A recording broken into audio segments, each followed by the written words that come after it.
Welcome to the Emerging Civil War podcast. I'm Chris Mikowski, and joining me today is Emerging Civil War's chief historian, Cecily Nelson Zander. Cecily, how are you? I'm good, Chris. How are you? I'm doing well, thanks. No, I'm always glad to talk to Cecily because anytime she says things, she says smart things that are insightful, and I always learn something. Today, though, we're really going to get a special treat because we're going to talk about her new book, The Army Under Fire: The Politics of Antimilitarism in the Civil War Era. Congratulations on the new book. Oh, thank you. It's my first time. We always remember our first. Yeah. And this is a beautiful book. I just want to talk about the book as an artifact. Like it's got a beautiful matte finish cover. And as Cecily pointed out, if you take the cover off, and it's a beautiful cover, you don't even want to take it off. But then they have the image imprinted on the actual jacket itself or the cover itself. It's a beautiful book. What did you think when you opened your first box of books? It was awesome. LSU did just a phenomenal job. They put so much time and care into kind of working with their authors on what they want the book to look like, selecting the images, getting the layout just right. My book has a lot of charts and graphs. Because I'm one of these historians who actually has minimal numeracy, I can kind of deal with numbers without running and fleeing in terror. And they made those look phenomenal. The cover looks great. I kind of asked them, I said, "Hey, can I have a jacket? It's my first book." And they said, "Absolutely." And I didn't even realize they had printed the same image on the boards, but I kind of the cover slipped off and I was like, "Oh my goodness, it was just such a nice surprise." So yeah, they were just great to work with, and the book looks so good. Yes, yes. So tell us where the book came from and where you got the idea for it. Great question. So it was I was trying to figure out last night if I could put a number on it. I think about 50% of the book was my PhD dissertation at Penn State, and then about 50% of it is kind of brand new material or things that I rewrote significantly from that dissertation. Because as you know, dissertations fulfill a very specific purpose. They have a lot of baggage, I would say, that a book doesn't need. You have to do literature reviews. You have to have really extensive footnotes. Basically, a dissertation, right? You're proving that you can be a real historian, like a real kind of grown up historian, and that you've read your stuff and you know your stuff. And the average person who's going to pick up this book, they don't care about that. They don't want to know about the minutia of scholarly debates. I hardly want to know about it. So you strip a lot of that away and you get to put more stories and facts into the book, which is what people are really actually interested in. And the subject of the book, it's interesting. So as ECW's kind of readers probably know, I grew up in the West. I grew up in Colorado, and my parents are from North Dakota, and we spent most summers driving back and forth between Colorado and North Dakota. And so that meant we were going through Wyoming and South Dakota. And my dad is from Mandan, which is where Fort Abraham Lincoln is. That's where George Custer and the 7th Cavalry are stationed before they ride out to Montana and do not come back in 1876. And so I think by the time I was 5 or 6, I probably could have given you the beginnings of a lecture on George Custer, which is worrying on the one hand, but also probably fairly indicative that I was locked into this career And for. those lectures always have an abrupt ending. The Yeah, Custer lectures always have a very yeah, it's like, yeah, ending. you know how it's like the end of the movie Lincoln. It was like, how's Spielberg gonna wrap this up? Gee, I wonder. Uh, what could possibly happen?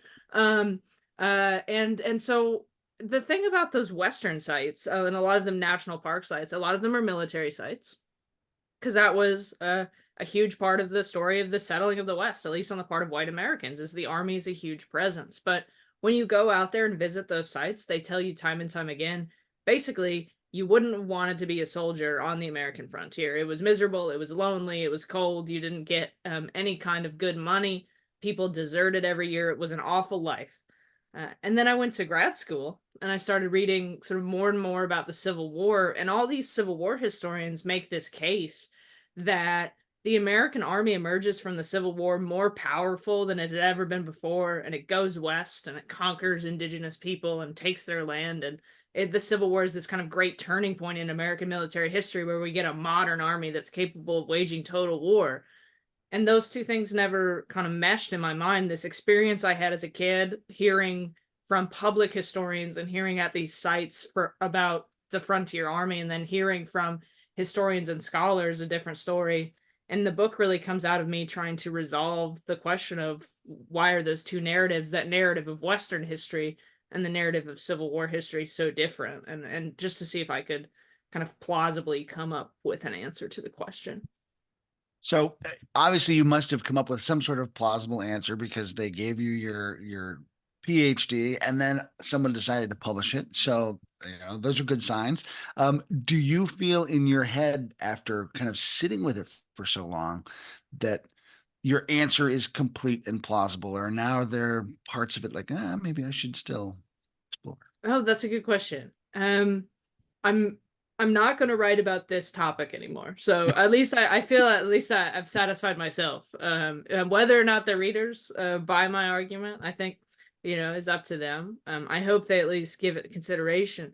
Um, I think I put my finger on a big part of it. And and sort of one of the cases that I make in the book is that one reason we haven't understood this kind of gap in understanding or the difference between these two interpretations is um, academic scholars are too quick to dismiss the value of military history, of studying armies and soldiers and the things that they do, because we view them, I think, especially within the academy, that's seen as the history of hobbyists. That's seen as public history. That is not academic history. I think there's a real bias there within the academy. I think you'd find other military historians who would echo that kind of sentiment. We're sort of grudgingly included in history departments only because our classes are the ones that actually students want to take, but don't tell anybody. Um, and and so I think the book makes a case that if you reintegrate the army into the story of kind of 19th century politics, into the story of the coming of the Civil War, the war itself, and the war's aftermath, you get a really interesting example of how we have missed a really big issue that 19th century Americans were obsessed by, and that is, what do you do with the professional army in a democratic republic? Because professional armies are really, really threatening to democracies. And you can think back to Caesar or Cromwell or Napoleon. And the founding fathers, by design, give us a small standing army that is to be augmented by temporary volunteers. The Civil War is the greatest case we have of this. 97% of Civil War soldiers are volunteers. They serve their 3 or 5 year term, and then they go home after the war, and they want nothing more than to put down that musket. The 3% of them who are professional soldiers and make soldiering their profession are seen as kind of deeply weird, deeply undemocratic. And so you have a really interesting story about this institution that is in many ways the federal government's most visible and capable tool for achieving any number of goals, whether it be engineering and designing canals to connect rivers in the Midwest, or building a railroad to the Pacific, who are viewed as deeply and potentially treasonous to the federal government. And so you have this anti-militarism that is a natural part of American democracy. But what I argue in the book is you also get, as the Civil War kind of approaches and as the Republican Party comes into being, an anti-slavery party, right? We know the Republicans have one plank in their platform in 1860, the non-extension of slavery into the territories. They view the army as an institution that has time and again helped slavery expand into the West. And so the Republicans, who will become the party in charge of waging the Civil War and reconstructing the country in its aftermath, hate the army because they are suspicious that the professional soldiers that have helped the nation move west are all pro-slavery partisans. And so that's what the book kind of really digs into, is that anti-militarism, especially on the part of Republicans who believe the professional army is also a pro-slavery army. And if you think about the command structure of something like the Army of the Potomac, where you had so many prominent Democrats, and some were war Democrats, but still Democrats, and so just the political tensions that existed within the Army, particularly early on, were very much at odds then with the Lincoln administration. Yeah, absolutely. And this is something that in Congress, so a lot of my research was spent reading the congressional record, which records every word that was ever said in Congress, and in about, I think, about 6-point font, generously, My because they were trying to save condolences. space. Yeah. It's like I couldn't zoom in any further. I was looking at one word at a time and it still hurt my eyes. But the Republicans, and they are the dominant party because all the Democrats leave with the Confederate States. They're like, see ya. They kind of dramatically walk out after Jefferson Davis in 1861. You have, like, time and again, these Republicans saying, we don't trust West Point. We don't trust professional soldiers. We don't think that they can help us win this war. And part of their case is, okay, we had about 1,000 to 1,100 professional officers in the antebellum regular army. 313 of them have gone to fight for the Confederacy. That's outright treason. So you have 30% go fight for the Confederacy right off the bat. The rest of them, even the ones who remain loyal, are suspicious by association. And if they're not treasonous, they're certainly conservative. And so George McClellan becomes the kind of key example of this. And they spend the war looking for generals who will try to engage in pro-Republican kind of politics, or at least fight a war to end slavery as well as one to save the Union. But their problem is the list of guys who are really pro-Republican and anti-slavery are not particularly good generals. So John Pope is our best example of this. Now, and how do you, what sort of marks do you give Lincoln for navigating that kind of space? Because he does spend considerable effort courting war Democrats, even though that's sort of the opposition, but that's like the helpful side of the opposition. I think about a John McClernand, for instance, or McClellan, as you mentioned, who are Democrats, but they're war Democrats, but they don't have the same political aims that Lincoln does. That's a pretty interesting space for Lincoln to have to navigate. Yeah, and I think Lincoln, you can see him grow over the course of the war in his own confidence and what he feels he can ask of his military officers and what he can actually direct them to do. I think early in the war, Lincoln says, I don't have military experience. I'm relying on you to kind of tell me what's going on.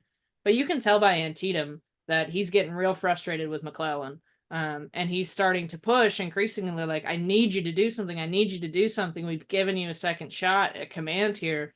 So Lincoln kind of finally asserts his prerogative. But he's also under pressure from Congress continuously about who actually controls the army, because our Constitution, in the kind of infinite wisdom of the founders, divides authority over the military between two branches, between the president, who is commander-in-chief, and Congress, who actually raises armies and funds them. And so Lincoln and Congress have to work together, and Congress, who tend to be a little bit more radical in terms of their anti-slavery views, are constantly pushing Lincoln to find officers who will enact kind of those anti-slavery policies. Lincoln, who's very much a moderate and kind of just wants to see how things play out, is less content to do that. But when Lincoln does take kind of big steps to control military affairs, he gets backlash from Congress because they're saying he's taking more authority over the army. He's exerting too much executive privilege when it comes to military affairs. So he's buffeted from all sides in this particular instance, just as he is in every other instance in the war. The thing about Lincoln is he kind of handles it.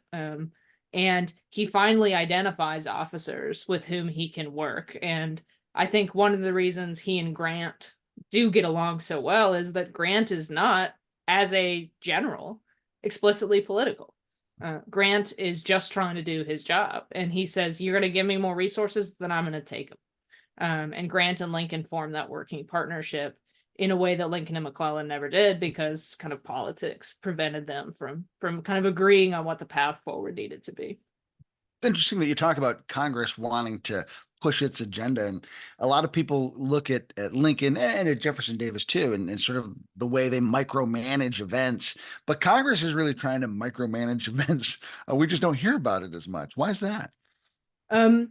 Because I think they aren't the ones kind of directing things. They're behind the scenes, but they're certainly Congress basically has the ability to issue reports.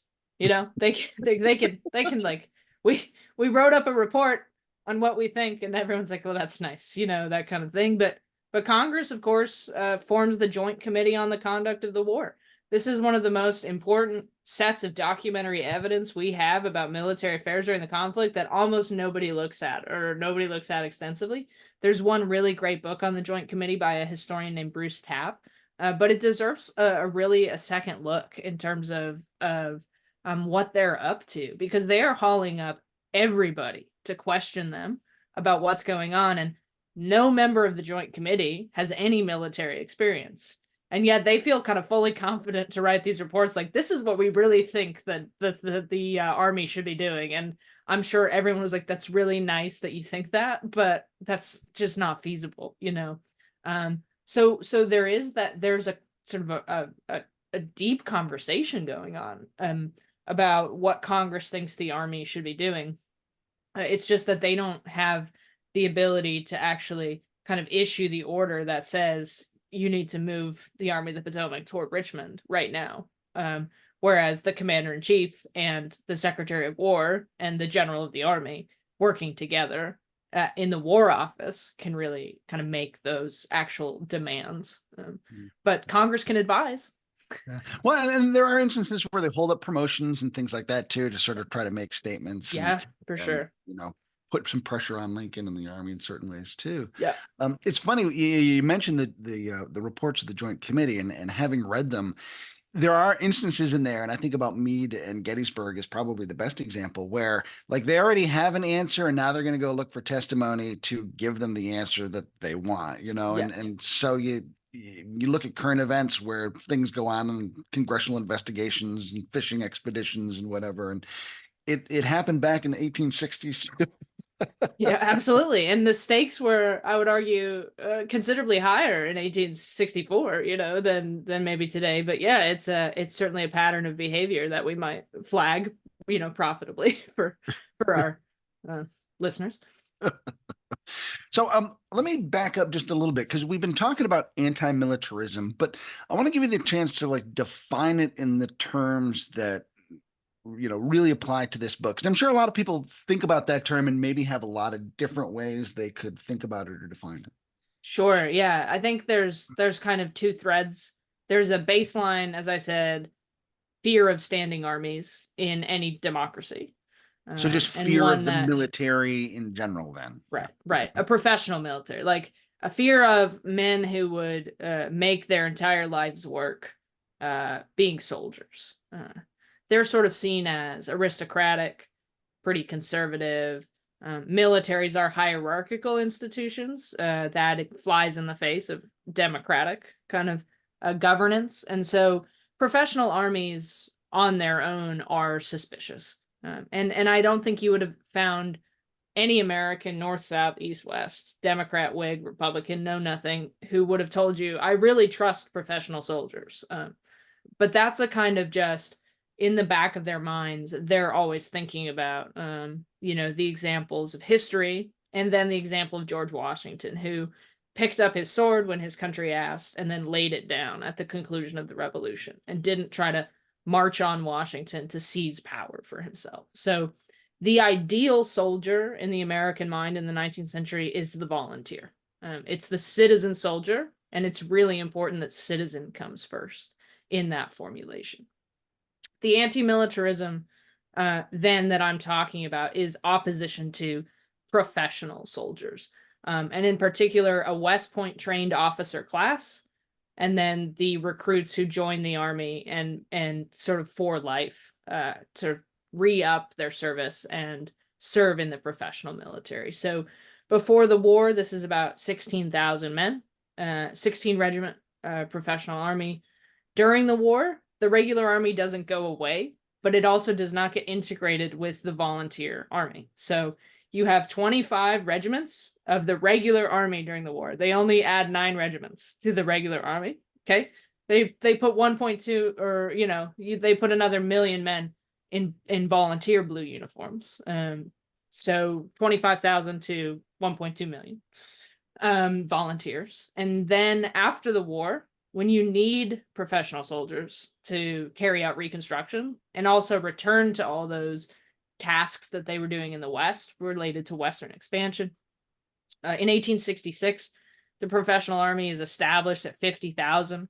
And then that is reduced in large chunks over the 1870s until by 1879, 1880, you have it again down to a 20,000 man regular army. So it's very small, but still very threatening. So if our population is 10 times that today, that would be like having an army of only 200,000 men. That's how small an institution we're talking about. Jeez. And there's a big deal. Like if you are a major general of volunteers versus a major general of regular Right. soldiers, and you know, kind of ranks and all that kind of ties Yep. together. And then there's this huge inflation that takes place during the war, and then afterwards, everyone sort of has to get reset, and you've got all these major generals that become colonels. Yeah. And You some of them handle it better than others, and some of them are George Custer, and that's fine. know.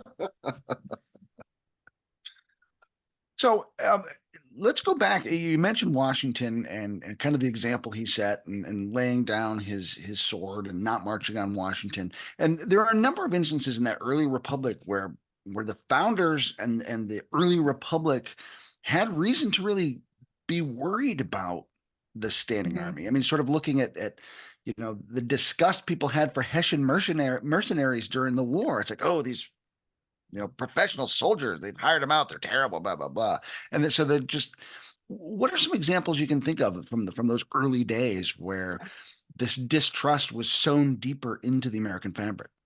I think the biggest one is the Newburgh conspiracy, right? So and we can see the speed with which Washington addresses this kind of conspiracy among veterans of the Continental Army who want to get paid and then let out, and they're threatening to basically, I think, march on Philadelphia and kind of make a protest on the Continental Congress. And Washington is like, we can, like, that is the absolute last thing that we want to do, because it proves every single fear that these guys have about soldiers correct. And so Washington works really quickly to kind of force that Newburgh conspiracy to dissipate, because it's really, really threatening. And then you have it kind of baked into these Federalist, anti-Federalist debates. They go back and forth. How big a professional army do you need to have?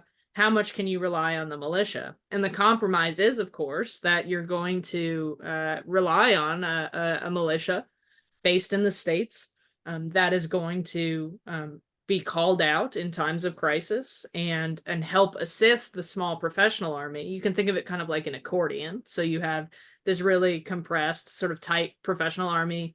It will supply the leading officers, and then it will kind of expand out in a time of crisis, and the militia will fill in all those kind of ordinary soldier roles. And they should be training and exercising a few times a year as a group. Every man of military age is part of his sort of local militia for the period of his kind of military age service. So they should do well. Theoretically, they should be keeping up with the latest literature and training, and what we know they were actually doing was getting together to drink, and that's fine. And that's why in the War of 1812 they are absolutely disastrous.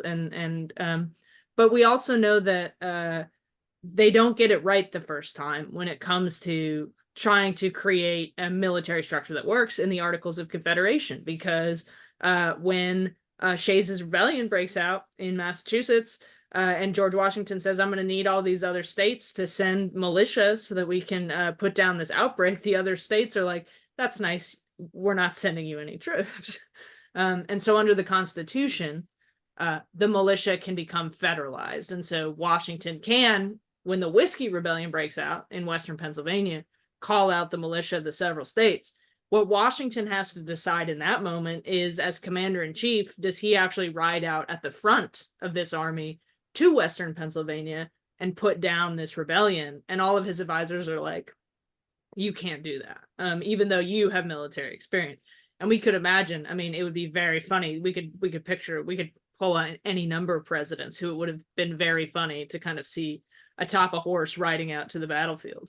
But Washington would have looked all right. Zachary Taylor, when New Mexico asks to come in as a state in the during his presidency, they want to come in as a slave state, and Zachary Taylor actually, he gets all up in arms and he's like, I will ride down there. I will get on a horse and I will ride to New Mexico and tell them that they cannot do that. That is not, they're not, you know, to come in as a slave state. And everybody's like, that's nice, President Taylor. Just go have some cherries and milk and you know, I will but ride just down this, there.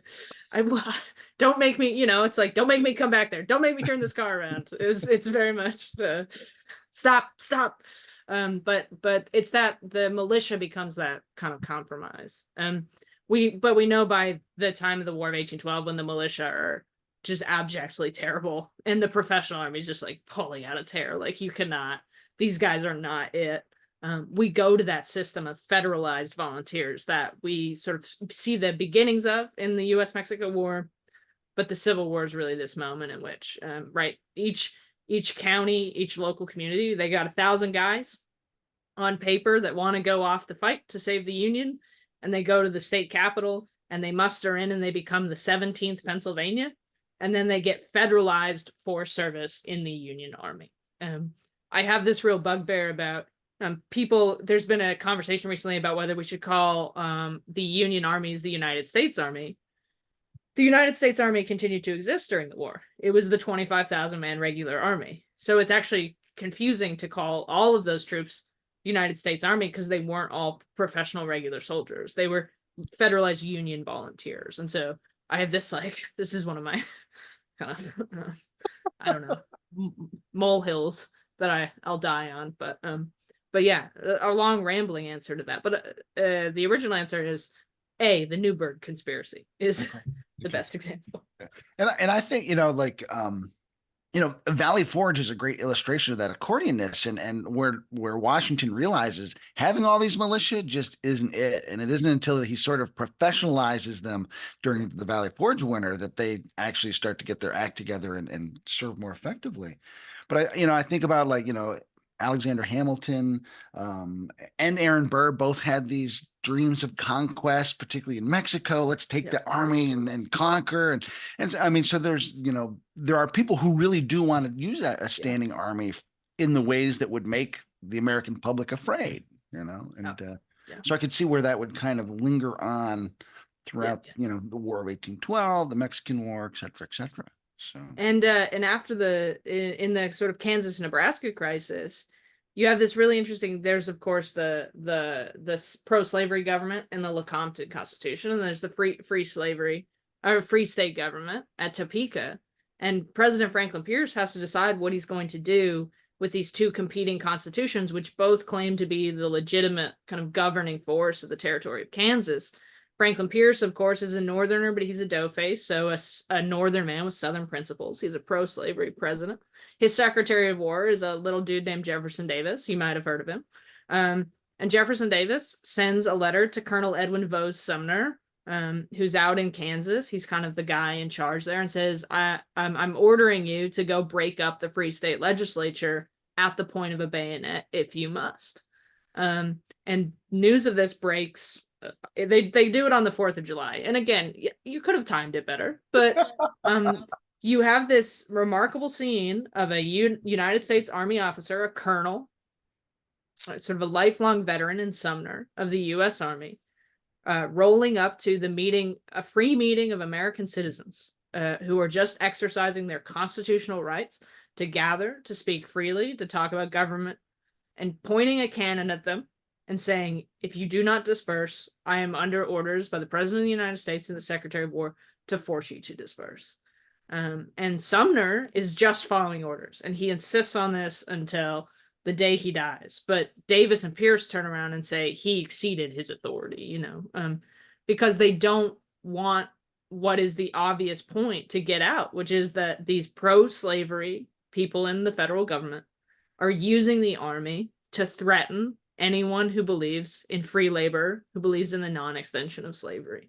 And as Sumner rides away from this meeting, a newspaper reporter sort of, and it could be apocryphal, but it's a great story, says, Colonel Sumner, you've robbed Oliver Cromwell of his laurels, which is pretty brutal. yeah. But it's exactly that kind of threat that you know, the ordinary American would say, this is exactly what standing armies, the problem with standing armies is that, you know, under the direction of the wrong people, they can really mess with individual freedom and the rights of American citizens. Yeah, that does seem like a pretty blatant violation of the First Amendment right for assembly. Mm-hmm, mm-hmm. That is correct. So in your book, when you talk about anti-militarism, I could see how some people might think like, is that like people who are against the war? Is this copperheads? And that's something different. Tell me a little bit about that difference. Yeah, so it's about those professional soldiers, especially the West Point kind of officers. So it's not opposition to the war. It's not opposition to paying for the conflict. It's not opposition to volunteers. Absolutely not. And I think the proof kind of positive of this is that the government pays out billions and billions of dollars in pensions to volunteer soldiers after the war. They have no problem being appreciative of the service of volunteers. They just don't like those professional soldiers. And especially during the war, that ire focuses in on those West Point trained officers. And it's just one of those ironies of history that early in the conflict, the best generals at the time seemed to be those kind of arch Democrats like McClellan. And so it's totally coincidental that immediately the Democrats kind of rise to the top, but it's just more fuel to the fire that West Point officers are not going to be the way forward to win this war. And it's so funny because they're still saying this in like 1864. They're like, we just don't think these West Point guys have what it takes. And I'm sure like Grant and Sherman are just like sitting there in their tent in Tennessee, like, what more do you want from us? And one of the most vocal anti-militarists in the Republican Party is John Sherman, William Tecumseh Sherman's younger brother. Right. He's just like the whole time he's like, and he's literally writing this to his brother, like, I just don't know. I just don't think the professional army it has what it takes. And I'm sure that Kump sort of, well, he didn't have any filter to begin with, but he was just like, like, what are you talking about? Uh, Reading their correspondence is fascinating. yeah, I've been reading a lot of Sherman's letters lately, and he's got a great corresponding relationship with his brother. yeah. It really brings both of them alive really well. Right, and it really highlights the degree to which Sherman, who's the military Sherman, William Tecumseh Sherman, he understood politics. He understood the ins and outs of politics. He was not interested in playing politics. Um, and if you ever wanted to understand that, you read his letters to his senator brother, because he can give John really astute political advice, but at the same time be like, yeah, but that's not what I'm interested in at Right. all. The closest Sherman gets to that kind of political putting his thumb on the scale is at Bennett House or Bennett Place, when he and Joe Johnston decide they're going to take it upon themselves to just negotiate the entire surrender and the war's aftermath, and probably the next 200 years of American history. And I don't know, part of that's Sherman, but part of me also thinks that's Joe Johnston being a little bit too big for his britches, which he of course never was. So Never. So, like, and you mentioned Sherman, and I think about his relationship with Frank Blair or with John McClernand, whom he detested and just called him my personal demon or something like that. And yeah. like even like with the Blairs, he was friendly with the Blair family. He liked Frank Blair, but even that relationship got a little more strained because of Blair's political connections. Yeah, and a lot of this has to do with, like you alluded to earlier, who gets promoted and when. And this is a problem in the regular army too. And half of Braxton Bragg's pre-war career in the regular army is spent writing angry letters about why someone else got promoted and he didn't, without ever realizing that, like, Braxton, maybe the reason you're not getting promoted is you keep writing angry little letters every time you don't get promoted. But it's neither here nor there when it comes to Braxton Bragg. I don't know how else he would have filled his days, to be honest, if he didn't have grievances to kind of issue. But I think it's about these promotions, and a lot of times these volunteer generals, and the Blairs are a great example. I think John Logan is a great example. Logan and Sherman become like mortal enemies from their time in the Western theater during the war, is that sometimes these West Point guys trust other West Point guys more, and they promote them over the more popular, kind of publicly popular volunteer generals who are more popular with the soldiers, because they aren't West Point martinets. They aren't forcing you to go do drill and all of these things that armies actually have to know how to do. So West Point officers catch all the flack from the regular soldiers who they're trying to mold into actual armies, whereas the volunteer officers who are like, yeah, it's pretty terrible they made you do all that drilling and marching, and I'm gonna go talk to the newspaper about how great I am, which is what John McClernand basically did every day, until Grant is like, please go away. But Logan and Sherman don't let it go, and there's a scene I recount in the book because Logan becomes the chairman of the Military Affairs Committee after the war, so he gets to have a lot to say about what becomes of the professional army in the Reconstruction era. And one day Sherman goes and he's kind of sitting in the balcony. Of course, you could go just watch, before C-SPAN, you actually had to go in person to watch Congress. And Sherman is sitting up in the balcony, and John Logan, I don't know, I guess he woke up that morning. He was like, today I'm going to give a speech about why I think William Tecumseh Sherman should be paid a lot less. And as Sherman is sitting there, he's giving the speech. What did Sherman ever do as compared to the great volunteer soldiers who actually did the work and all of this? And all Sherman ever did was sit back and, so on and so forth. And would you rather pay him a salary to be the general of the army, or would you rather pay more to the pensions of the volunteers and the one-legged veterans who served under him? And I'm sure Sherman was just like, oh my God, but they hate each other, and it's that volunteer versus professional who gets promoted and win. But of course, the regular guys did this too. I mean, when John Pope, of course, gets promoted to be in charge of the Army of Virginia, John C. Fremont throws a fit and takes his toys and goes home. He's like, I'm not playing anymore. he walks away. Yeah. So these guys were very mature, and they could often, every choice they made, they put the Republic first. I think they never spent their free time fuming about the way that they've been treated. But again, it just goes to show, like, human beings are human beings. Like, they're in the midst of this great war, and I don't question at any point any of their commitment to it, but it is so funny when these kind of personal things happen. There's still these kind of great moments of kind of conflict where people are just so angry about these little things in the midst of this great war. And I'm chuckling so much because you got like 5 seconds of that statement out of your mouth with a straight face too. I mean, like how they're so not concerned with self-interest. I was impressed. yeah. And it seems that the West Pointers don't do themselves any favors either, because, as an officer corps, there really is that old boys club, and citizen soldiers who actually do well, like a John Logan, still aren't really invited into the club. And I think Grant's maybe a little more generous on that in some instances, like as with Logan. But, like if you weren't part of the club, you really got looked down on. So I'm not surprised that Dan Sickles has an axe to grind, for instance, after Gettysburg, because nobody really let him into the club. It would have been a more fun club. Chris, the entire battlefield was his monument. Well, that's true. That is true. I love Dan Sickles. But that close knitness of the Corps and the experience that they went through, and then the Army experience that many of them had. I can see how that's a bonding process, and it would be hard for an outsider to come in. But I think for some of those outsiders who do earn their way in, they still don't get let in.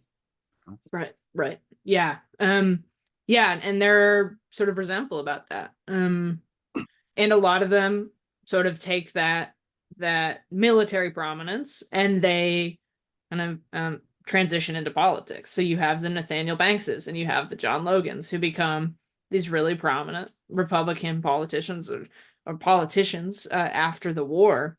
And they suddenly have the power to do a lot with the army. And they take it. So I think you're absolutely right. So they were patient, and they exacted their revenge, I think, after the fact. And it's so funny because you will have them in the same moment say things about how much they love and care about the volunteers, and we need to take care of the veterans, whereas the actual kind of army that they still need to do these various jobs that are required, they're like, don't worry about them. Let's let's focus on the veterans. But of course, the veterans are the biggest block of Republican voters in the country. So you want to keep them happy. So you talk about this transformation that happens during the war, and then there's this contraction afterwards, but we still need that professional army because of Reconstruction in the South and occupation duty, plus westward expansion. There are a lot of competing forces on the army afterwards. How do you think the army handles its post-war career in the context of all these forces, as well as this sort of anti-militarism you talk about? It's a good question. They struggle because suddenly you've tacked on the entire former Confederacy as a place that you need to occupy pretty extensively. Also during the Civil War, for the first time, the U.S. Army had not spent a good chunk of its time on the Great Plains prior to the Civil War. They'd really been focused on the Southwest and They've been waiting. California to some extent. They've been waiting for Kevin Costner to establish that Yeah, base so that they could move out. that's right. They needed, yeah, they needed somebody to go out and pave the way. But Montana comes online, and you have all this new territory on the plains as well that you suddenly have to deal with. In addition to that little French Mexico shenanigan that's going on, so you need troops on the Rio Grande border because you're always kind of worried about this threat.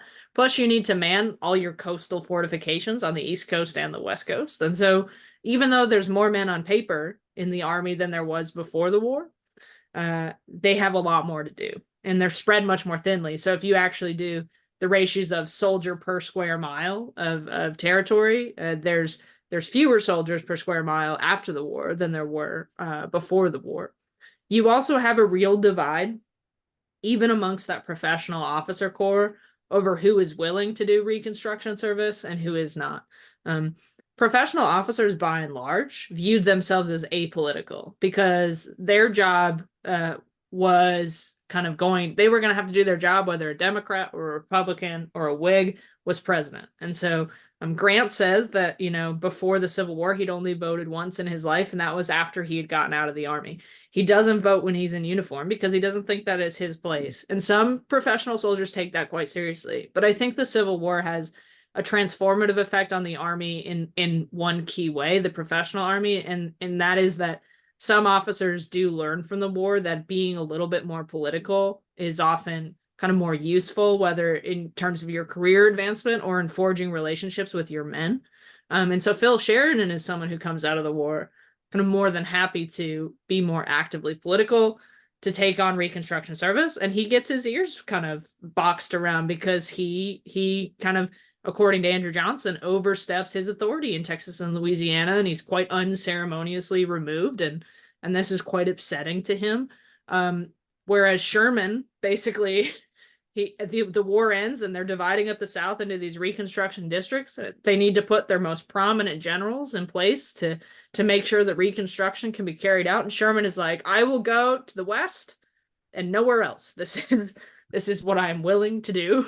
Do not give me Reconstruction service, because Sherman viewed that as a political job, not as a military job. And so they're like, great, you go ahead, you go out west and you do that. And Sherman has this great kind of resistance to politics. But I'd say the one thing the war does with West Point officers is it shows some of them that they can be more political and that there are some advantages to that.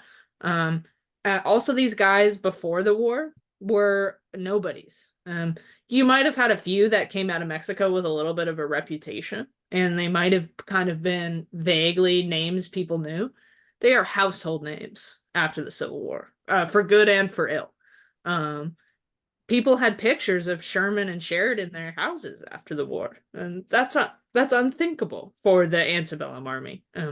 And so you also have the fact that they're navigating a much different kind of public landscape in relationship to them, but there's still no love lost between the army and politicians who, while they want to carry out all these different jobs, the Western expansion and transforming the South, upholding Black civil rights across the former Confederacy, they also need to reduce the $1 billion budget that has ballooned out of the war. And so almost every year the first line of expenses they're willing to cut is the military budget.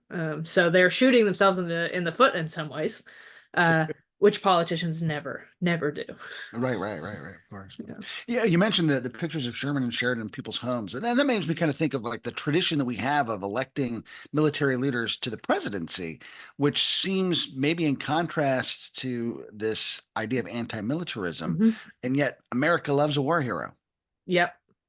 Yeah, and it's interesting. And again, there are some who are willing to do that, to kind of ride that success. I a Zachary Taylor, he's kind of a surprise. I don't think Zach Taylor ever thought he was going to be president. In fact, that's why James K. Polk chose him over Winfield Scott to lead the invasion of Mexico, because he was like, Zachary Taylor's never going to try to run for president. Zachary Taylor's not a political threat. Winfield Scott, that dude has political ambitions. Leave him back at home. And then once Zach Taylor started to get more popular and more famous, Polk was like, I got to pull the plug on this guy because he could be elected president. And then he sends Winfield Scott in. And so there is a sense that Americans have this kind of desire for this. And of course, Washington, when the first president and the precedent setter is this thing, it's kind of hard for Americans not to fall in love with that idea. But of course, Andrew Jackson, who was Polk's mentor, is this. You have William Henry Harrison, who runs on the kind of back of his, War of 1812 successes. You have Zachary Taylor. You have Ulysses Grant. And then a series of presidents who served in the war, whether or not all the way up to William McKinley. You basically have all but one or two have some connection to the war. I think except Taft, who paid for a substitute, but we don't have to talk about it. And Yeah. and then it's sort of interesting. It falls off a little bit until Eisenhower. Kennedy, of course, also served, but he wasn't a prominent, he wasn't a general. Eisenhower certainly was, but it's been a long time since no one came out of Vietnam as a kind of presumptive president, or the wars in the Middle East. So it's interesting. We seem to have kind of in the last 70, 80 years, we've really kind of gone away from that tradition. In part because the ways we fight wars are very different, and those celebrity figures do not emerge in the same way as they did in the 19th century. You talked about Polk and Taylor and Scott, and I think even Lincoln had to make sure Grant didn't want to run for president before he promoted him to lieutenant Yeah. general. Yeah. So kind of keeping that. And I think about the way that these post-war presidents then become generals become presidents, and you've got all these veterans who are voting for them, and I think that's the appeal for Teddy Roosevelt as a war hero. He still has this huge veteran bloc that's supporting him, and then after that, it's like it really does peter out until Eisenhower. It's kind of interesting because as that voting block of veterans gets farther and farther away from the war. Yeah, wow, that's interesting. So, any final thoughts about your book before we wrap up that you hope people walk away with?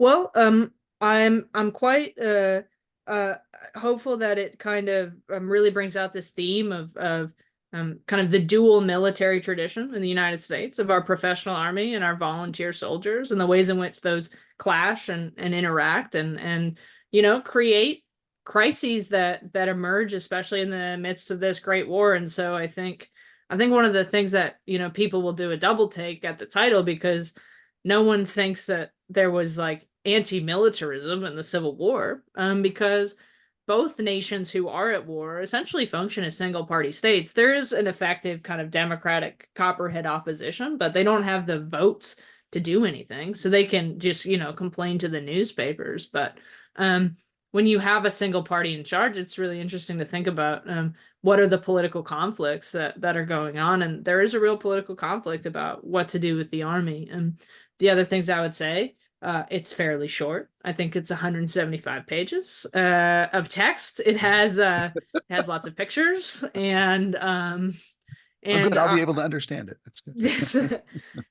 But no, I think it I hope it sort of flags some really interesting things. I hope it helps folks see the ways in which the Civil War in the West are really intertwined in interesting ways. And this is an increasing kind of trend of interest to academic historians of the ways in which the Civil War in the West kind of interacted with one another. And And, I started out, telling you that that's really where the book comes out of. So I hope it's another step forward in kind of bridging or building the conversation between those two things that have been kept kind of distinct, but that I think especially folks who are interested in the military and folks who kind of really know the Civil War well have always kind of known what's going on out in the West. But I hope it's just another building block in creating those conversations. And I'm really grateful for anyone who picks it up and gives it a read. Really appreciative. So I had fun writing it. And like I said, I don't think I'm right about politics too extensively in the coming years, just because my eyes again still have not fully recovered from the congressional globe. Um, yeah, I had to get glasses. Oh, wow. Yeah, Saying the guy who's got glass eye. See, that's very George Washington of you, though. My yeah, eyes have grown weary in the service of my dissertation. that's That's that's right. Uh, so the book is The Army Under Fire, The Politics of Antimilitarism in the Civil War Era by Cecily Nelson Zander. Cecily, thanks for spending some time chatting with us today. And thanks for all the work you do for ECW. oh no, thanks, Chris, and thanks to our listeners. I'm looking forward to seeing them at the symposium this summer. Wonderful. On behalf of Cecily, I'm Chris Mikowski. Thanks for being with us here on the Emerging Civil War podcast. We'll see you online and on the battlefield.